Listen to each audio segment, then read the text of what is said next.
बाल बांका नहीं कर सकता है। जब समाजवादी पार्टी की सरकार के समय चलता था तो मुख्यमंत्री हो या मुख्य न्यायाधीश, इन सब के काफिले रुक जाते थे और माफिया का काफिला निकलता था। जब हमने कार्रवाई की उस माफिया के खिलाफ और उसको रगड़ करके कोर्ट के सामने प्रस्तुत किया तो उसकी पैंट गीली हो गई थी।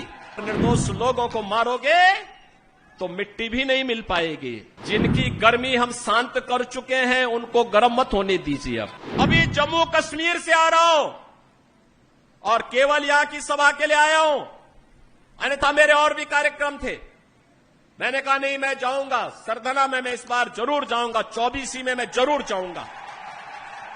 और बहनों भाइयों, मैं इसीलिए आया हूं आपसे कहने के लिए, जो लोग गुमराह कर रहे हैं उनके गुमराह में आने की आवश्यकता नहीं। ये लोग कभी नहीं आएंगे। फिर जाति के सौदागर उपयोग करेंगे, बाद में सौदेबाजी करके गायब हो जाएंगे। हमें किसी भी ऐसे व्यक्ति के बहकावे में नहीं आना है जिससे हमारा राष्ट्र धर्म खतरे में आए।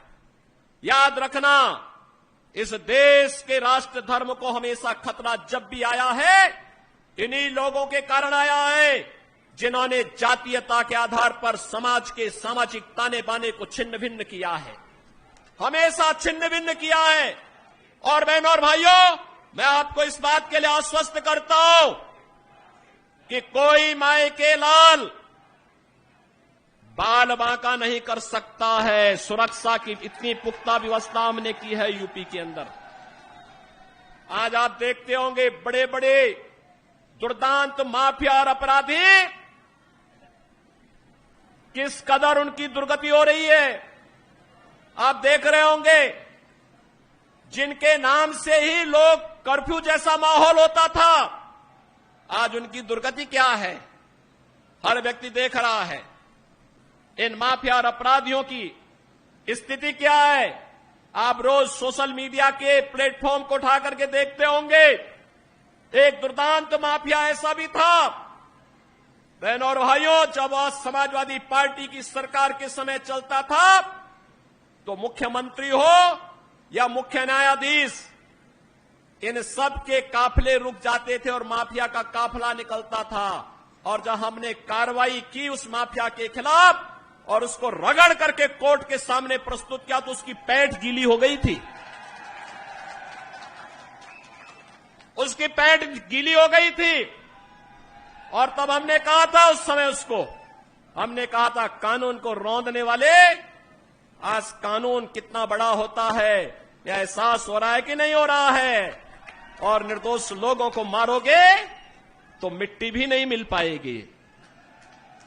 और बहनों और भाइयों, इसीलिए मैं आया हूं आपसे कहने के लिए, देखो, जिनकी गर्मी हम शांत कर चुके हैं उनको गर्म मत होने दीजिए। अब इस क्षेत्र को विकास की मुख्य धारा के साथ जुड़ने दो। उनकी सबकी गर्मी शांत हो गई है, वे गए काम से।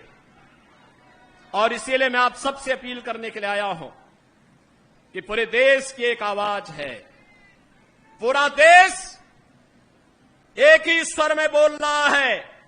और वह बोल रहा है कि फिर एक बार मोदी सरकार, फिर एक बार, थोड़ा जोर से बोलिए, यहां की आवाज दिल्ली तक पहुंचाइए, फिर एक बार मोदी सरकार। यह मोदी सरकार की जो गूंज पूरे देश के अंदर है, इस पूरी गूंज को घर घर पहुंचाना है।